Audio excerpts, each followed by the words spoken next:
Hello guys. हमारे पास अभी stereochemistry के जो पीछे टॉपिक किए थे उसके बाद हमारे पास आगे कुछ छोटे छोटे टॉपिक है जिनको हम आज देखेंगे। उसमें सबसे पहला आता है आपके पास स्टीरियोकेमिकल रिलेशनशिप्स, जो आप यूजुअली पढ़ते रहते हो, लेकिन कुछ चीज़ें उसमें ऐसी होती हैं जो हमें क्लियर नहीं होती। तो उनको देखने के लिए हम आगे स्टीरियोकेमिकल रिलेशनशिप्स के आगे कंसिडर करेंगे। उसमें बहुत सारी चीज़ें आती हैं, जैसे कैपिटल डी होता है, स्मॉल डी होता है, कैपिटल एल होता है, स्मॉल एल होता है, प्लस होता है, माइनस होता है, मीजो होता है, इरिथ्रो, थ्रियो। तो इस टाइप की छोटी बेसिक टर्म्स होती हैं ये जो हम केमिस्ट्री में यूज करते हैं बार बार। लेकिन कई बार बच्चे कंफ्यूज रहते हैं इनमें कि इनका क्या आपस में कोई रिलेशन है या नहीं है। तो आज आपको प्रॉपरली वो चीज़ें क्लियर करेंगे कि इनका कोई रिलेशन आपस में होता है या नहीं होता है। तो सबसे पहले हम स्टार्ट करते हैं। आपके पास हम देखते हैं बार बार डी एल लिखा होता है कई जगह कैपिटल स्मॉल डी होता है, स्मॉल एल होता है, कई जगह प्लस होता है, माइनस होता है। तो क्या ये सब सेम है या इनका आपस में कोई रिलेशन है ही नहीं? ठीक है, तो सबसे पहले हम देखते हैं आपका जो कैपिटल डी और कैपिटल एल क्या होते हैं। आपके पास जो स्मॉल डी और जो प्लस होता है वो एक ही बात होती है, और जो स्मॉल एल होता है और माइनस होता है वो एक बात होती है। लेकिन इनका आपस में इससे कोई लेना देना नहीं है। कैपिटल डी एक अलग बात है और स्मॉल डी एक आपका अलग बात है। वो किस टाइप से है? अगर मैं कैपिटल स्मॉल का बताता हूँ पहले आपको। स्मॉल में आप बार बार सुनते हो डेक्स्ट्रोरोटेटरी, जब आप ऑप्टिकल रोटेशन पढ़ते हो रोटेटरी, और यहाँ पे आप सुनते हो लीवर रोटेटरी। ठीक है, अब ये टर्म्स प्रॉपर्ली डेफिनेशन वाले लिखवाऊंगा आपको जहां पे कराएंगे इनको। डेक्स्ट्रोरोटेटरी आप समझते हो कि अगर आपकी प्लेन ऑफ पोलराइज्ड कोई लाइट है, अगर वो राइट डायरेक्शन में मूव करिए तो आप उसको डेक्स्ट्रोरोटेटरी सॉल्यूशन बोल देते हो, अगर वो लेफ्ट में मूव करता है तो लीवर रोटेटरी बोलते हो। प्लस माइनस भी इन्हीं को डोनेट करने एक नोटेशन है इनको नोटेट करने की। तो आप डी, स्मॉल डी और प्लस को एक ही बात मान सकते हो, स्मॉल एल और माइनस को एक ही बात मान सकते हो। अब इनकी बात आती है डी और एल क्या है। जब आप अमीनो एसिड पढ़ते हो तो वहां पे टर्म बार बार आती है।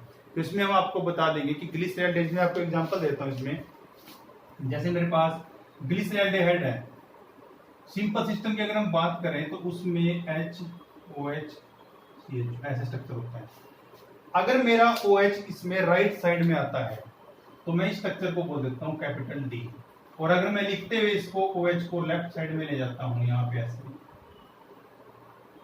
ये, तो मैं इसी सिस्टम को बोल देता हूं कैपिटल एल।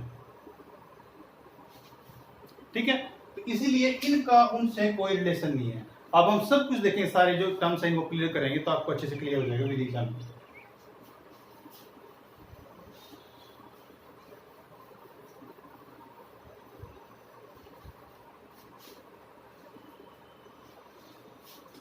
फर्स्ट हम देखते हैं इरिथ्रो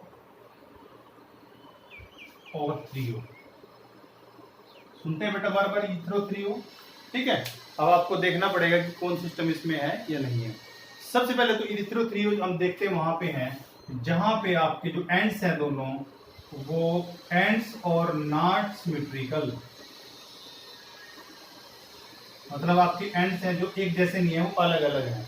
ठीक है, उसमें अगर आपके पास same group on same side तब तो हम इरिथ्रो बोलते हैं, और अगर आपके सेम ग्रुप्स हैं जो ऑन अपोजिट साइड तो फिर आपके पास आ जाएगा थ्रियो। ठीक है, एग्जांपल से बता देता हूं आपको, अच्छे से क्लियर हो जाएगा। जैसे हमारे पास ये कोई फिशर फॉर्म है, यहाँ पे ए है, बी है, एक्स वाई। एक तो बेटा लिखने का तरीका है, दूसरा तरीका मेरे पास ये है ए बी एक्स वाई जी। तो पहली बात तो दोनों एंड सेम नहीं होनी चाहिए, तो सेम नहीं है। एक ए कोई ग्रुप है, एक बी है, यहाँ भी सिमिलर है। उसके बाद आपके पास जो सेम ग्रुप है एक्स, अगर दोनों सेम डायरेक्शन में आ गए दोनों ग्रुप्स तो आपके पास इरिथ्रो मॉलिक्यूल बोला जाएगा, और अगर ये दोनों आपस में अपोजिट आ गए तो आपके पास ग्रुप बोला जाएगा थ्रियो। ठीक है, अब आप सिस ट्रांस पढ़ते हो, मैं आपको याद रखने का तरीका बता देता हूँ किस तरीके से आप इनको याद रख सकते हो। देखो जब मैं बात करता हूँ जेड की, वो भी करेंगे आगे, जेड की, सिस की, इरिथ्रो, ये तीनों एक ही बात है। सिस में आप क्या बोलते हो, सिस मॉलिक्यूल के अंदर बताऊंगा वैसे जब आएगा आपको। जैसे मेरे पास ये मॉलिक्यूल कोई प्रेजेंट है, एक तो पॉसिबिलिटी है कि अगर मेरे दोनों एक्स एक्सिस साइड से ऐसे ऐसे हो, ऐसे पोजीशन प्रेजेंट है तो आप सिस बोल देते हो, और यही ग्रुप्स अगर आपके कुछ ऐसे प्रेजेंट हैं तो आप इनको ट्रांस बोलते हो। ठीक है, अब जेड भी हम इसी को बोलते हैं, जेड का मतलब सी से होता है, जब आपको कराएंगे उसमें आपको वहां पे एक्सप्लेन कर देंगे इसको।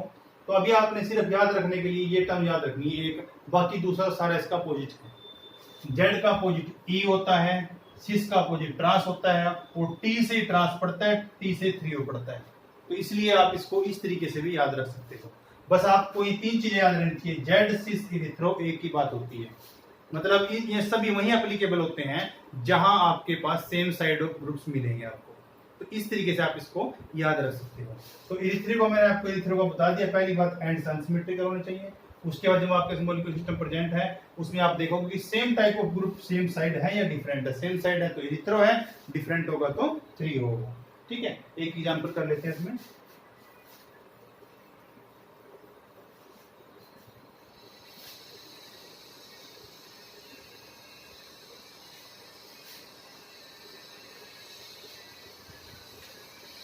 मेरे पास ये मॉलिक्यूल गिवन है,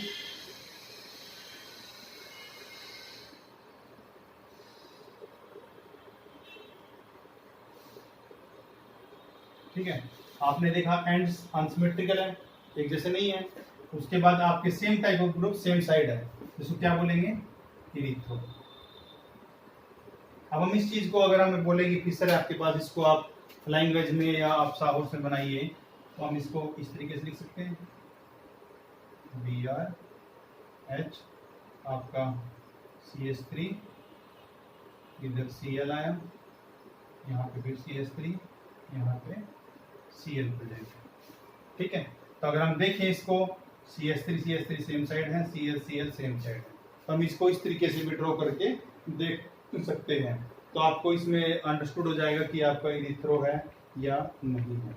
ठीक है, तो हमें ये एक सिस्टम यहाँ पे जनरेट करके दे दिया। उसके बाद देखो मैंने आपको बोला कि आपके पास जो यहाँ पे प्रेजेंट है उसके अकॉर्डिंगली आपने देखा कि दोनों एंड्स आपके ऐसे हैं। ठीक है, और अगर मेरे पास कोई यहाँ पे सिस्टम इस टाइप से गिवन हो जिसमें ऐसा कोई मॉलिक्यूल बना के दे रखा है, Cl H Me Br M, ठीक है, तो क्या हम इस मॉलिक्यूल को यहाँ से 1 और 2 को आपस में अचीव कर सकते हैं। 1 देखो, 1 हमारे पास ये है जिसका मैंने आपको ये बना के दिखाया, और 2 मेरे पास ये गिवन है। आपको इन दोनों का भी रिलेशन पूछा गया है कि आपस में क्या रिलेशन है।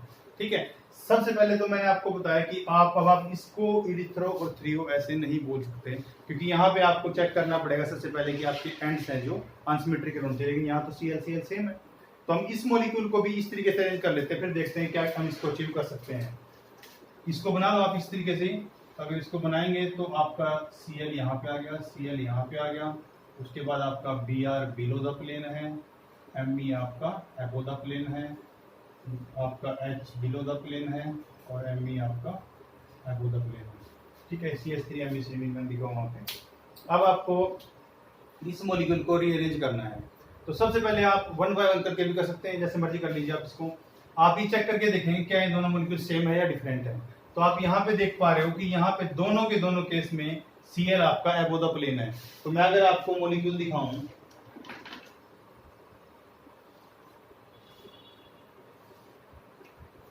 ये मेरे पास कोई मॉलिक्यूल प्रेजेंट है जिसकी हम बात कर रहे हैं, ये वाला। अब आपके पास जो मॉलिक्यूल उसने गिवन है, मैं मान लो इसको Cl को, इसको आप इस सिस्टम को मैं आपका Cl मान लेता हूँ, ये Cl जो नीचे यहाँ बने हुए दोनों रेड कलर में, आपका ये एक Me हो गया, ये भी आपका Me है, तो ये है, चाहे इसको किसी और कलर में ले लेते हैं ताकि आपको डिफ्रेंशिएट हो सके।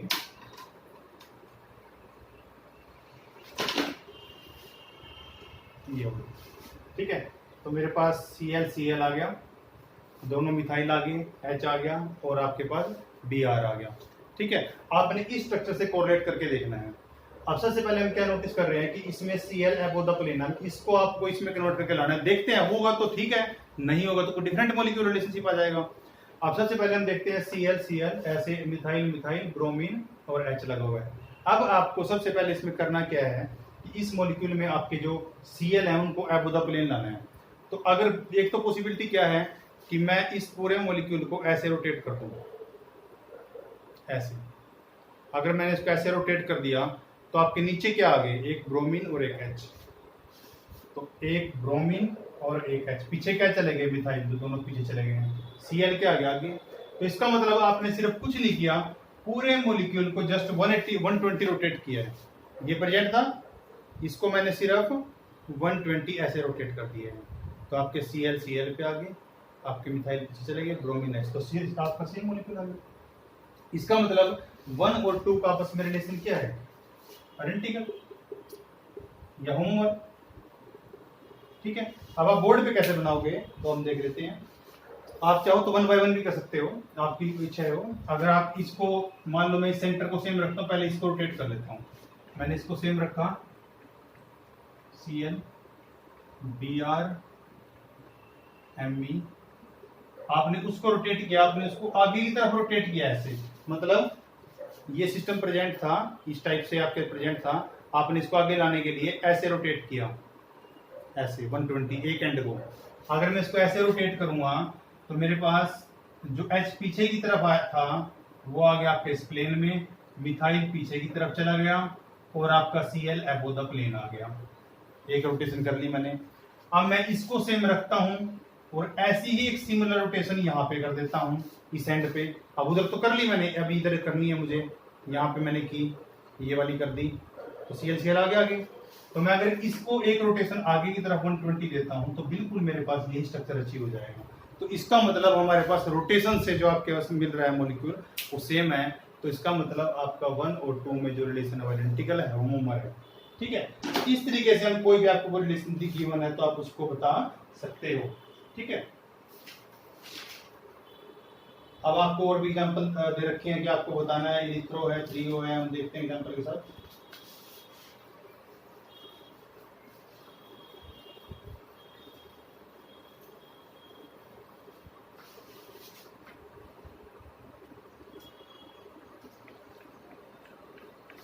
हमें एक स्ट्रक्चर दिया हुआ है,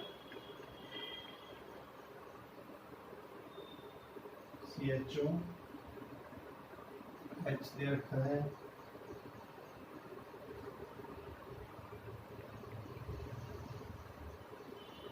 Br H,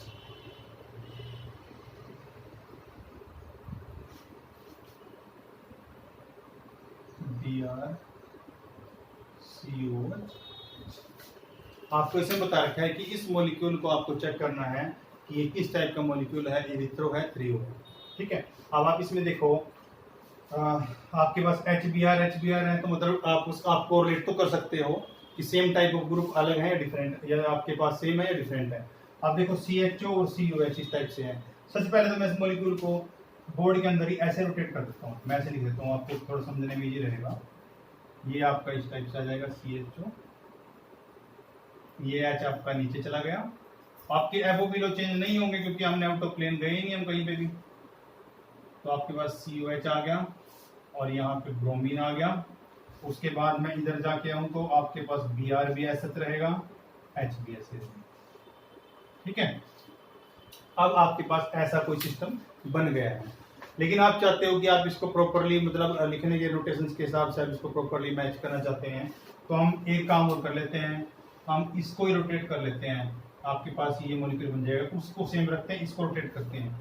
अगर आप जनरली जैसे बनाते थे आप साहूस वगैरह, तो CHO नीचे आ जाएगा बेटा, और आपके पास Br जो बिलो द प्लेन था वो एबो चला जाएगा, और जो H आपका एबो था वो बिलो चला जाएगा, इस टाइप से आ जाएगा।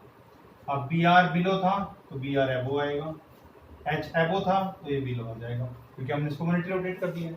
उधर वाला सिस्टम सेम रहेगा, H COH और यहाँ पे Br। अब सबसे पहले आपको पता है, जब भी आप इरिथ्रो थ्रियो देखते हो, आपके जो प्लेन में आएंगे दोनों एंड्स में आपके अनसिमेट्रिकल होने चाहिए। अब आपको एक चीज अंडरस्टूड है कि एच बी आर पे आप कंपेरिजन कर सकते हो, इसका मतलब आपको सी एच को लेके आना पड़ेगा सेम प्लेन में। तो इस सेंटर को तो आप सेम रखो और इस सेंटर को आपको रोटेट करना है इस टाइप से। अब देखो आप इसको 180 रोटेट करोगे, मतलब जैसे मेरे पास ये पहले वाला था इस टाइप का प्रेजेंट था, अब मेरे पास जो भी स्ट्रक्चर यहाँ प्रेजेंट है आपको क्या करना है, जैसे मान लो इमेजिन कर रहा हूँ मैं, ये सी एच है पीछे, ये बी आर है, ये एच है, इसको भूल जाओ, इसमें कुछ नहीं है। आपको इस सी एच को इस प्लेन में, नीचे वाले प्लेन में लेके आना है, तो मैं सी एच को ऐसे रोटेट करूंगा,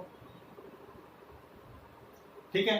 तो अगर मैं सी एच को ऐसे रोटेट करूंगा तो मेरे पास सबसे नीचे जो एच था वो कहां चला गया, अबव द प्लेन, और जो मेरे पास बी आर पहले अबव द प्लेन था वो कहां चला गया, बिलो द प्लेन, ठीक है। तो अगर मैं इसको मॉलिक्यूल को रोटेट करके लिखता हूं तो मेरे पास मॉलिक्यूल बनेगा, इस सेंटर को सेम लिख देते हैं, C H O H B R. अब देखो बेटा मैंने रोटेट किया तो सी एच को मैं सेम प्लेन में ले आया, तो मैंने पूरे सिस्टम को पीछे की तरफ ऐसे मूव किया है, मतलब आपके पास जो भी सिस्टम यहाँ प्रेजेंट था मैंने उसको ऐसे मूव किया पीछे की तरफ। तो उस कंडीशन में क्या होगा, जो आपका बी आर था वो आपका बिलो द प्लेन चला गया, और एच था जो आपका प्लेन में वो अबव द प्लेन आ गया, हमने आगे की तरफ इसको ऐसे मूव कर दिया, ठीक है। तो मेरे पास ये मॉलिक्यूल बन गया है, चाहे मैं इसको पिस्टल में लिखूं चाहे मैं ऐसे बताऊं, इसको मैं दोनों तरीके बता सकता हूँ। आपने एक चीज देख ली, पिस्टल में लिख देता हूँ इसको, इस साइड से खड़े होकर देख रहा हूँ तो सी एच ओ मुझे यहाँ दिख रहा है, सी ओ एच वहां दिख रहा है, लेफ्ट में एच बी आर है ऐसे, और उधर क्या है बी आर एच। तो अब आपके दोनों एंड्स कैसे हो गए, अनसिमेट्रिकल, ठीक है। उसके बाद आपके जो सेम टाइप ऑफ ग्रुप्स है वो कहाँ है, अपोजिट में। तो इसका मतलब मैं क्या बोलूंगा स्ट्रक्चर को, अगर दोनों मेरे बी आर है जो, अगर इसके आपके सेम सिस्टम में आएंगे या अपोजिट में आएंगे, उसके अकॉर्डिंगली हम इसको मैनेज कर सकते हैं कि ये आपका सेम है या डिफरेंट है, ठीक है। आप एक चीज में नोटिस कीजिए,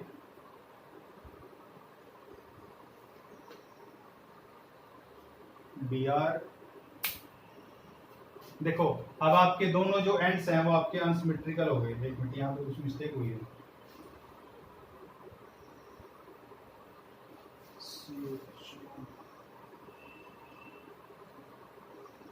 हाँ ठीक है, हमने ठीक है, मॉलिक्यूल हमारे मॉलिक्यूल डिफरेंट है।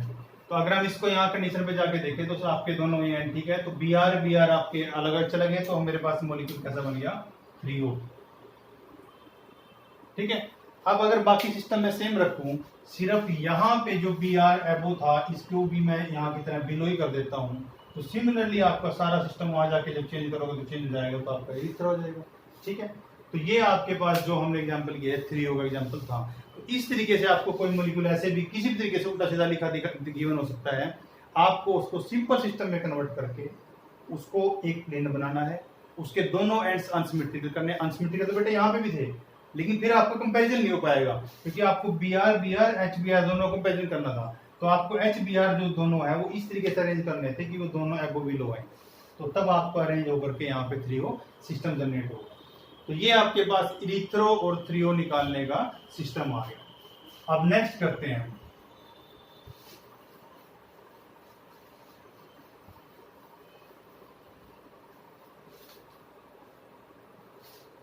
अब आपने अभी तक जो कंडीशन देखी उसमें क्या था, दोनों एंड्स अनसिमेट्रिकल थे। अगर दोनों एंड सिमेट्रिकल हो तो फिर क्या बोलेंगे, ऐसा भी तो उसके दोनों एंड सिमेट्रिकल हो। अगर आपके एंड्स हैं जो वो सिमेट्रिकल है, ठीक है, तो उस कंडीशन में हम क्या बोलेंगे, आपके पास अब भी दोनों कंडीशन हो सकती है, आपके जो ग्रुप्स प्रेजेंट हैं वो दोनों सेम साइड भी हो सकते हैं, और आपके ग्रुप्स हैं जो वो डिफरेंट साइड भी हो सकते हैं, मतलब अपोजिट साइड भी हो सकते हैं, डिफरेंट या अपोजिट साइड। अगर सेम साइड होंगे बेटा तो उसको बोलेंगे मीजो, अगर डिफरेंट होंगे तो उसी को बोलेंगे डीएल पेयर, ठीक है। अब डी कौन सा आ गया है, मैंने स्मॉल लिखा है, डेक्स्ट्रोलिब्रेटरी का पेयर है, ठीक है। अभी का एग्जांपल कर लेते हैं, आपको अच्छे से क्लियर हो जाएगा। सपोज करो मेरे पास ये एग्जांपल गिवन है, ये हम थोड़ी देर पहले कर भी चुके थे एग्जांपल, वो लास्ट लेक्चर में था।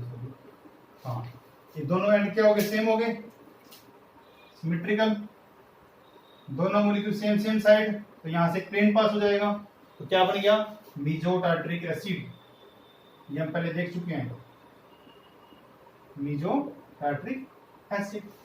ठीक है, अगर यही सिस्टम यहां पे प्रेजेंट हो कुछ ऐसे,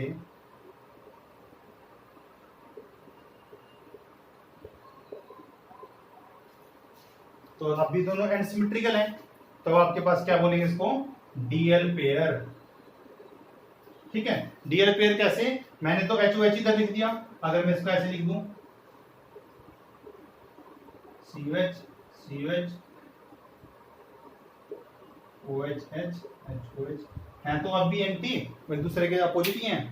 तो इसको अगर एक डी और दूसरा एल होगा तो डी ओ रोटेटिंग, मतलब ओवरऑल की रोटेशन के बेसिस पे उनको डीएल पेयर बोल रहे हैं। तो आप देख चुके हो कि अगर आपके पास किसी भी अरेंजमेंट में दोनों एंड सिमेट्रिकल नहीं है तो आप क्या बोलोगे, ईथरो और थ्रियो। अगर दोनों एंड सिमेट्रिकल है तो आप क्या बोलोगे, उसको मीजो या डीएल पेयर।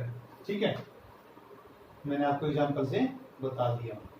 ठीक है, अब मैंने जहां डीएल पेयर लिखा बेटा, यहाँ पे देखो, जब इस टाइप की कंडीशन है, मीजो केस में भी क्या है कि सिग्मा प्रेजेंट है तो मॉलिक्यूल एक कायरल हो गया ओवरऑल, तो अगर एक कायरल हो गया तो उसका मतलब आपके पास ऑप्टिकल एक्टिविटी 0 होगी।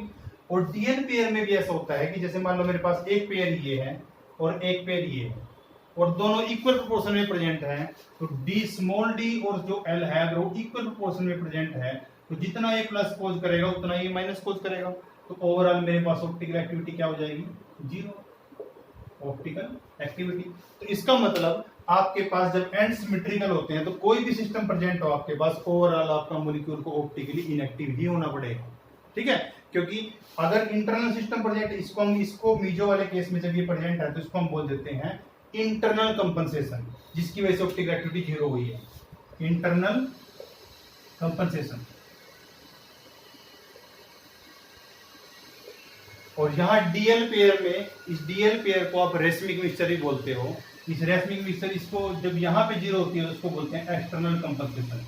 एक्सटर्नल कंपनसेशन का मतलब क्या होता है बेटा, कि आपने डी और एल अलग अलग बाहर से ऐड किए, एक्सटर्नली ऐड किए, तो उसकी वजह से ओवरऑल जो आपकी एक्टिविटी थी वो 0 हो गई।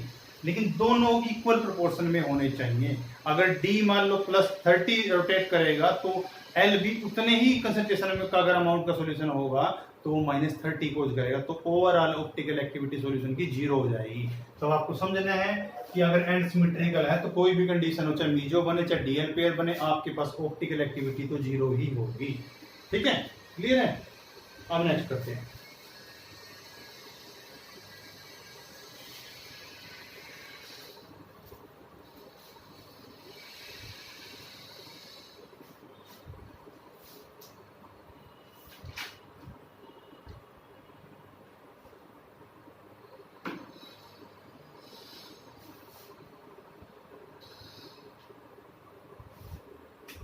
नेक्स्ट है मेरे पास capital D and capital L.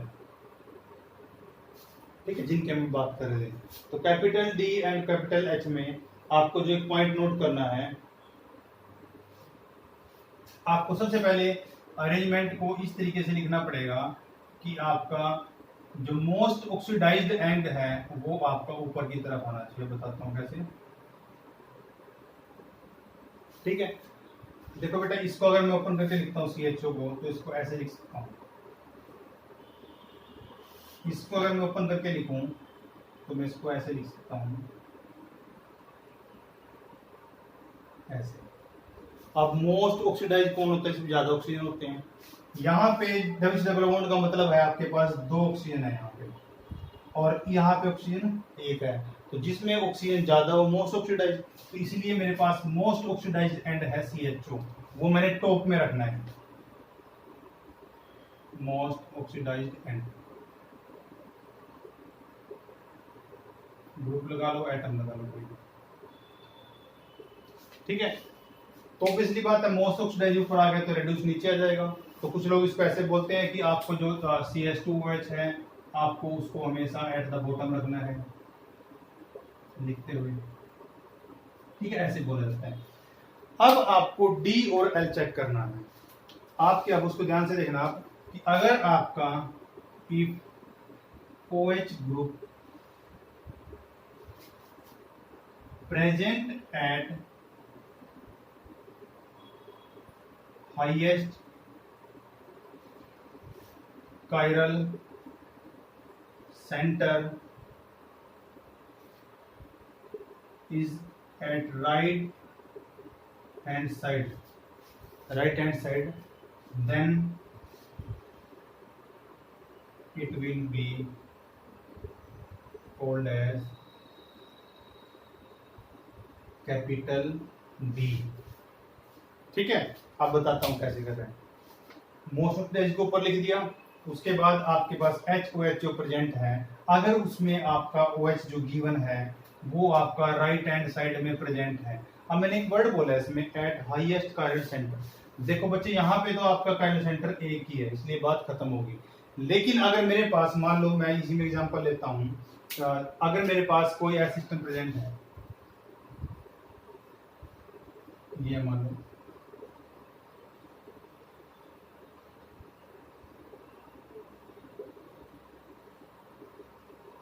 ये है। अब आपने ऑक्सीडाइज को भी ऊपर लिख दिया, रिड्यूस को भी नीचे लिख दिया, ठीक है। अब आपको कौन सा कायरल सेंटर देखना, OH तो कहीं पे लगे हुए हैं, 3 OH लगे हुए अलग अलग, तो तब आप कौन सा OH देखोगे, तब आपको देखना है हाईएस्ट कायरल सेंटर। अब हाईएस्ट कायरल सेंटर कैसे, अगर मैं इसकी नंबरिंग करना शुरू करूं तो मोस्ट ऑक्सीडाइज इस साइड पे है तो 1 इसको देना पड़ेगा, 2 इसका आएगा, 3 इसका आएगा, 4 एंड देन 5 ऐसे लिखेंगे हम इसको। इस पे 2 ऑक्सीजन एटम सेम है जैसे होगा तो ये भी कायरल नहीं है, इस पे 2 हाइड्रोजन सेम होंगे, ये भी कायरल नहीं है। उसके बचे जो मॉलिक्यूल हैं ये सारे कायरल सेंटर है। अगले सारे कायरल सेंटर हैं तो आपको सबसे पहले क्या देखना पड़ेगा कि हाईएस्ट कायरल सेंटर, हाईएस्ट मतलब 2 3 4 में जो 4 नंबर कायरल सेंटर है वो सबसे हाईएस्ट नंबर है उसके पास। हाईएस्ट नंबर कायरल सेंटर लिख लो यहाँ पे, हाईएस्ट नंबर कायरल सेंटर। अब हाईएस्ट नंबर कायरल सेंटर आपका 4 नंबर है, तो इस पे जो OH प्रेजेंट है वो राइट साइड में है, इसलिए इस मॉलिक्यूल को D से नोटेट किया जाएगा।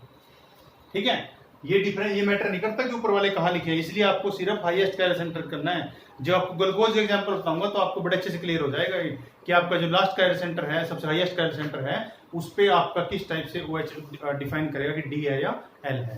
ठीक है, तो अगर बेटा ये OH आपका सिमिलरली वाइस वर्सा लिख देते हैं यहाँ पे कि अगर आपका ये जो OH प्रेजेंट है अगर वो आपका लेफ्ट पे है तो आप इसको कैपिटल L बोलोगे।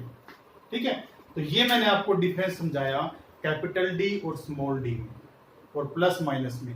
प्लस माइनस और स्मॉल d और स्मॉल l वो सेम होते हैं, कैपिटल D और कैपिटल L उससे अलग होते हैं। ठीक है, तो ये हमने इस तरीके से नोटेट करके बता दिया कि D और L हम किसको बोलते हैं। जो इसमें बेसिक एग्जांपल से हम स्टार्ट करते हैं। इसका स्ट्रक्चर का नाम है ग्लिसरैल्डेहाइड, ग्लिसरैल्डेहाइड। ठीक है, तो अब मैंने इसका आपको डोनेट कर किया है कि आपका OH है वो है या आपका OH सॉरी राइट है या आपका लेफ्ट है, उसके अकॉर्डिंग आप लिख रहे थे।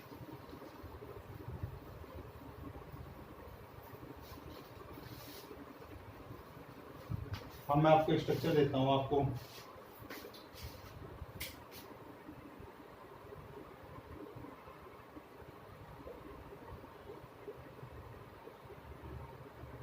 ये प्रेजेंट है और आपका ये प्रेजेंट है। ठीक है, यहाँ पे OH मेरा राइट में है तो मैं इसको D बोल सकता हूँ, यहाँ मेरा OH लेफ्ट में है तो मैं इसको L बोल सकता हूँ। ठीक है, क्या बेटा इन दोनों का आपस में भी कोई रिलेशन है? आपस में अगर उनको पूछूं कि सेम है, एनेस्टोमर है, डायस्टेनोमर है, लेट्स सी। आप देखते हो, सबसे पहले हम इसका मिरर इमेज बना के देखते हैं। बन गई मिरर इमेज। अब आप इसको सुपर इम्पोज करके देखो, इसको उठा के इसके ऊपर रखता हूं अगर, तो नहीं हो सकता क्योंकि इसका OH और इसका OH अलग अलग है, तो इसका मतलब non super imposable mirror image है। इसका मतलब D एंड L ग्लिसरैल्डेहाइड, मैं दोबारा लिख रहा हूँ, सबके लिए लिख रहा हूँ मैं, सिर्फ ग्लिसरैल्डेहाइड इस मॉलिक्यूल के लिए, एल्डेहाइड इज आर एनेंटियोमर्स। ठीक है, इसका मतलब D और L जो आपके पास प्रेजेंट है वो दोनों आपस में एनेंटियोमर्स हैं। ठीक है, लेकिन ये पॉसिबल बच्चा वहीं होता है जहां पे आपका एक कायरल सेंटर है सिर्फ, जैसे यहाँ पे एक ही कायरल सेंटर है। ठीक है, अब देखते हैं अगर मेरे पास कहीं पे सिस्टम प्रेजेंट है जहां पे more than one chiral centre है तो कैसे होगा। और इस जो एक बात और यहाँ पे लिख देते हैं, जो ये डी और एल हम नोटेट कर रहे हैं, ये कैपिटल डी और कैपिटल एल, ये सिर्फ हम कार्बोहाइड्रेट्स के लिए करते हैं। ठीक है, ग्लूकोज, मैनोज, फ्रक्टोज, जो भी आपका कार्बोहाइड्रेट शुगर स्ट्रक्चर है वहां पे इसके लिए हम कर सकते हैं। अब देखते हैं नेक्स्ट, जहां पे आपका more than one chiral centre होगा।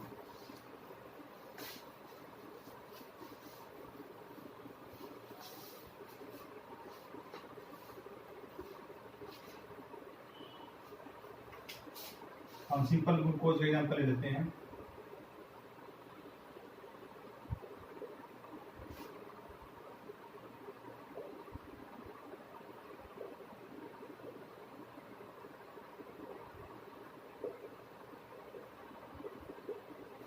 सिक्स 1 2 3 4 5 6 कार्बन होते हैं। C6H12O6 होता है ग्लूकोज का फॉर्मूला, उसके अकॉर्डिंगली हमने बनाया।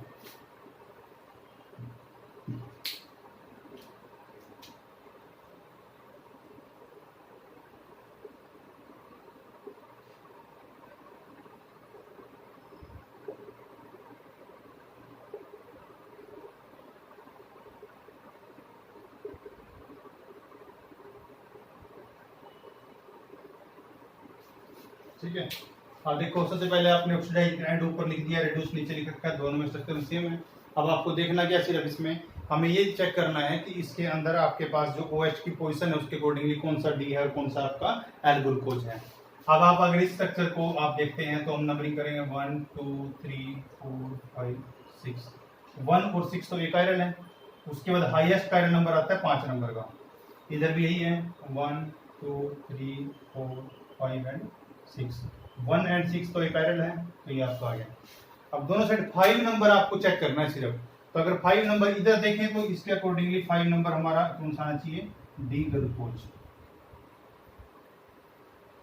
और यहाँ पे 5 आपको कहाँ है, OH लेफ्ट में, तो इसको बोलेंगे एल ग्लूकोज। ठीक है, ये आपको क्या आ गया, एल ग्लूकोज। अब आपको सबसे पहले इसमें चेक करना है जो मैंने अभी आपको बताया था कि आप देखो क्या दोनों एक दूसरे की मिरर इमेज हैं, नहीं है। आप सिमिलरिटी देखो, ये स्ट्रक्चर आपका एक सेम है, ये भी सेम है, ये भी सेम है, लेकिन ये सेम नहीं है। मैंने आपको क्या बोला था कि अगर मिनिमम एक कायरल सेंटर भी अगर सेम है, बाकी एक या सारे डिफरेंट हैं, अगर एक सेम है, चाहे एक सेम है या 4 सेम है, लेकिन अगर उनमें कोई डिफरेंट है, आपको मिनिमम एक सेंटर से देखना है। अगर वो सेम है और बाकी एक या एक से ज्यादा कितने भी आपके सेम नहीं है, तो आपको उसको आपस में क्या रिलेशन देना है, डायास्टीरियोमर्स। तो इसलिए डी ग्लूकोज और एल ग्लूकोज का आपस में रिलेशन क्या हो गया, डायास्टीरियोमर्स। ठीक है,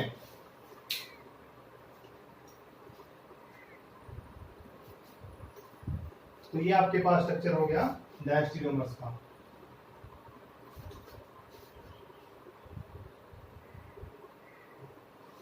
हमने आपको बता भी दिया कि जिस टाइप से अगर आप इसको एक से एक कायरल सेंटर पे लगाओगे तो उसके आप उसको यहाँ पे आपको मिलने वाला है सिर्फ एनेंटियोमर।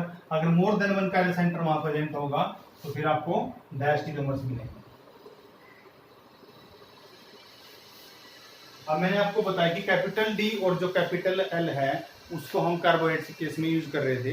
तो कार्बोहाइड्रेट के स्ट्रक्चर में आपके पास ये सिस्टम प्रेजेंट होता था कि आपका CHO ऑक्सीडाइज ऊपर होता था और रेड्यूजन नीचे होता था। अब हमारे पास आते हैं अमीनो एसिड। अमीनो एसिड की भी नोटेशन होती है। अमीनो एसिड की नोटेशन कैसे होती है देख लेते हैं। जैसे आपके पास ये कोई स्ट्रक्चर गिवन है, अमीनो एसिड में क्या होता है कि आपके पास COH होता है और दूसरा आपके पास NH2 होता है। ये आपके पास दोनों प्रेजेंट होने चाहिए। अब इसमें भी हमने क्या किया, मोस्ट ऑक्सीडाइज था जो आपका COH उसको ऊपर लिया है और CH2H को नीचे लिया। दोनों तरीके से, चाहे आप बोल दो कि मोस्ट ऑक्सीडाइज को आपने टॉप पे लिया है, या आप बोल सकते हो कि मोस्ट रिड्यूस्ड को आपने डाउन पे लिया, बॉटम पे लिया है। तो यहाँ पे बच्चे अगर आपका NH2 राइट साइड में होगा, राइट हैंड साइड में, तो आप बोलोगे कि ये D है, और अगर आपका ये लेफ्ट साइड में होगा तो आप इसको बोलोगे L है। जैसे आप कार्बोहाइड्रेट के केस में स्टैंडर्ड मान के चलते थे ग्लिसरॉल्डिहाइड को, जहाँ पे CHO और CH2H ऐसे होता था HOH, यहाँ पे हम लेके चलते हैं सीरीन को। जो आपके पास मैंने स्ट्रक्चर लिखा हुआ है ये डी सीरीन का है, ठीक है। वैसे ही इसका जो इधर वाला आइसोमर बनेगा NH2H COH और CH2H। अब NH2 आपका कहाँ आ गया, लेफ्ट में, तो ये आपका कौन सा बन गया, L सीरीन। अब यहाँ पे एक का सेंटर है, तो सिमिलरली जैसे डी के लगे डी से एल ऐड और एल से एड आपस में एनएचोमर थे, तो वैसे डी सीरीन और एल सीरीन भी आपस में एनएचोमर्स हैं। ठीक है, अगेन ये आपका वहीं तक था जहां पे आपका एक का सेंटर है। इसके बाद अगर बढ़ेंगे तो फिर आपके डैश में होने जनरेट शुरू हो जाएंगे। ठीक है, तो इस तरीके से आप इनको लिखते हो। अब देखो जो आपके पास सिस्टम है, जब आप कभी भी ग्लूकोज कार्बोहाइड्रेट के केस में लिखते हैं तो वहां पे हम हमेशा लिखते हैं डी के नीचे हम ऐसे स्मॉल जी लिख देते हैं, कई जगह आपको लिखा मिलेगा। इसका मतलब होता है कि ये डी जो आपने लिया है ग्लिसरेल्डिहाइड के टर्म्स में लिया है, लेकिन अमीनो एसिड में जो डी है इसके साथ एक स्मॉल एम एस या एस लिखा होगा, वो आपका नोटेट करता है कि हम यहाँ पे रेफरेंस मान रहे हैं सीरीन, जो मैंने आपको डिनोट करके दिखाया। ठीक है, अब आपको अच्छे से क्लियर हो जाना चाहिए कि कैपिटल डी और कैपिटल एल क्या होते हैं, स्मॉल डी स्मॉल एल क्या होते हैं और प्लस माइनस क्या होते हैं। ठीक है, तो इसीलिए अब आप जो आप सिस्टम को लिखोगे, अब डी और एल तो हमने क्लियर कर दिया ग्लिसरेल्डिहाइड में, अमीनो एसिड केस में भी। अब थोड़ा सा और देख लेते हैं।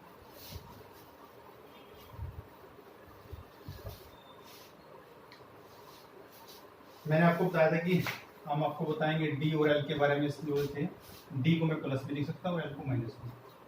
इसका मतलब मैंने बताया था डेक्स्ट्रो रोटेटरी, और इसका मतलब था लीवो रोटेटरी। ठीक है, इसका मतलब क्लॉकवाइज भी था और उसका मतलब एंटी क्लॉकवाइज था।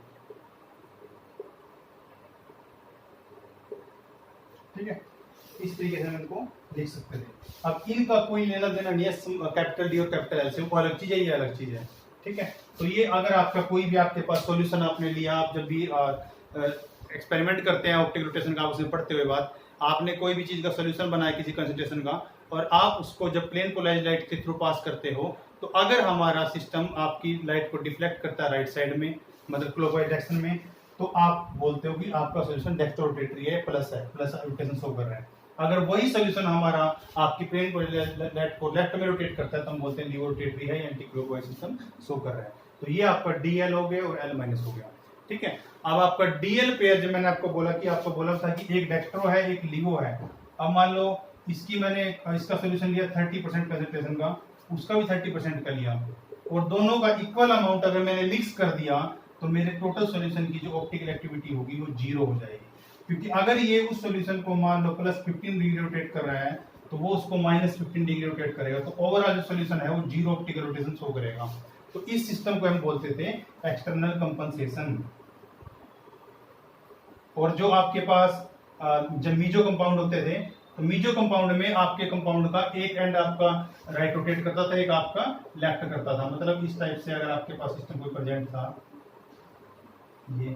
ये वाला एंड जो रोटेशन दे रहा है और ये वाला एंड जो रोटेशन, दोनों की अलग अलग थी, तो मॉलिक्यूल के अंदर ही सिस्टम ऐसा प्रेजेंट है कि वो एक दूसरे की रोटेशन को कैंसिल आउट कर रहे हैं। तो इस तरह के सिस्टम को बोलते थे internal compensation.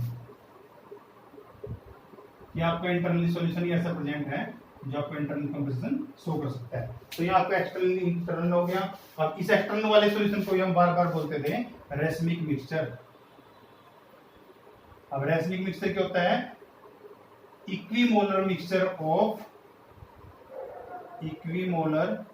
Mixture of D and L form. ठीक है, इसका जो बने इक्विमोलर मिक्सचर उसी को हम बोल देते थे। अब ये कंपाउंड कैसे हो गए? ऑप्टिकल इनएक्टिव हो गए रेसमिक मिक्सचर, तो आपकी प्लेन और पोलराइज्ड लाइट को किसी भी डायरेक्शन में रोटेट नहीं करेगा, क्योंकि प्लस और माइनस दोनों एक दूसरे को कैंसिल आउट कर देंगे। तो इस तरीके से आपके पास जो सिस्टम है उसमें आपके पास ये प्रेजेंट हो गया। अब जितने भी आपके एक आयरन मॉलिक्यूल है वो आपके सारे कैसे हैं? ऑप्टिकली इनएक्टिव हैं। अब इसमें एक टर्म आती है, वो भी क्लियर कर लेते हैं। इस पे कई बार नेट में, जैम में, गेट में क्वेश्चन आ जाता है। छोटी सी टर्म आपको आनी चाहिए।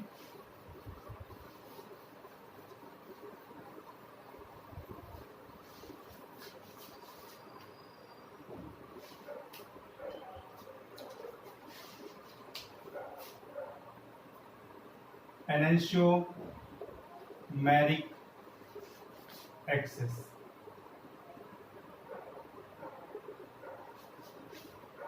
एनेंशियोमेरिक एक्सेस क्या होती है, अगर आपके पास कोई मिक्सचर सॉल्यूशन है और उसमें कोई एक आपका मिक्सचर बताया मैंने, मिक्सचर का मतलब वही है कि उसमें आपके दो चीजें मिक्स हो रखी है, उस मिक्सचर के अंदर आपके पास जो दो एनेंशियोमर प्रेजेंट हैं उनमें से एक एक्सेस में है, और वो कितना एक्सेस है उसी को बोलते हैं एनेंशियोमेरिक access.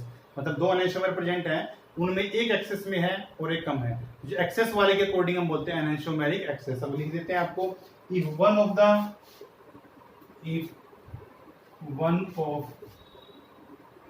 One out of to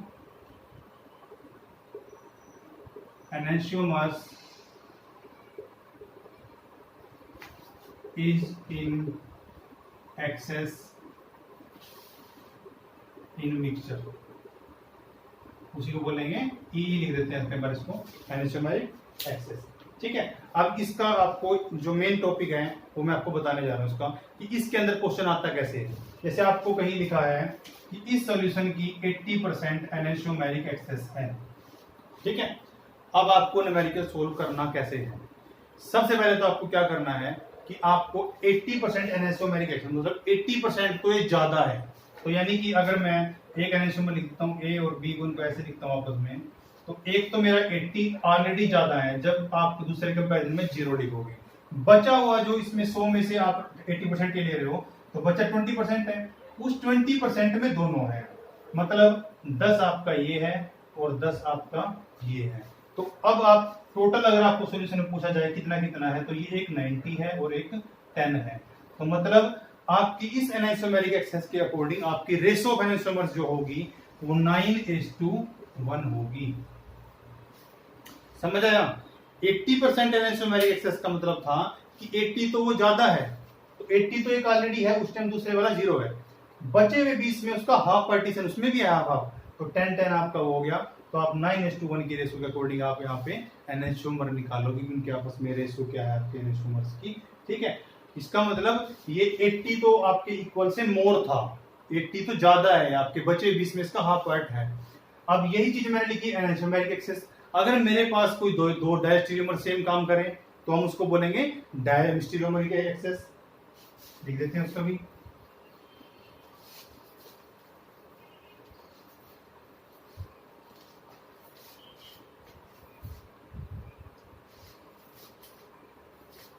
डायस्टेरियोमेरिक excess. अब वही डेफिनेशन बिल्कुल, if one out of two diastereomers is present in excess in mixture, उसी को बोलते हैं, इसको उसको एनेंशियोमेरिक एक्सेस लिखते हैं, इसको डायस्टेरियोमेरिक एक्सेस डी लिख देंगे। ठीक है, अब अगर यहाँ पे कोई क्वेश्चन प्रेजेंट है कि 65% किसी की डायस्टेरियोमेरिक एक्सेस दे रखी है, तो आप क्या समझोगे 65 तो ज्यादा ही है पहले वो, तो 65 मैंने यहाँ पे उसका ए और बी का रेशो लिखूंगा, तो 65 तो मैंने उसको ज्यादा लिख ही दिया, तब ये 0 मानेंगे। बचा हुआ 35 जो है उसमें इसका 2, मतलब आपके पास 17.5 ये होगा और 17.5 ये होगा, तो यहाँ पे आपका ओवरऑल जो आएगा 17.5 और यहाँ पे 5 ये आपका उसका रेशो आएगा उन दोनों का।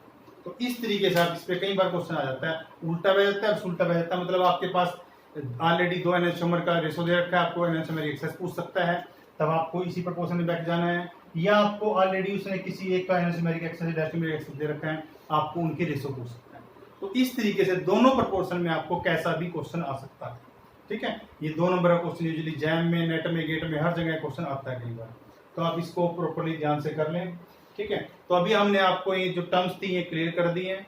ठीक है, तो इसके रिगार्डिंग आपको अगर कोई भी क्वेश्चन हो तो आप उसको कमेंट कर सकते हो या व्हाट्सएप कर सकते हो, जो भी आपको लगे, आपको अपना कंसेप्ट क्लियर करने के लिए जो कन्वीनियंट लगे आप उस तरीके से कर सकते हो। ठीक है, आप इसको अच्छे से ध्यान से देखो और उसको समझो। अगर वीडियो आपको अच्छी लगी तो उसको सब्सक्राइब करना मत भूलना, लाइक सब्सक्राइब जरूर करना। Okay, thank you.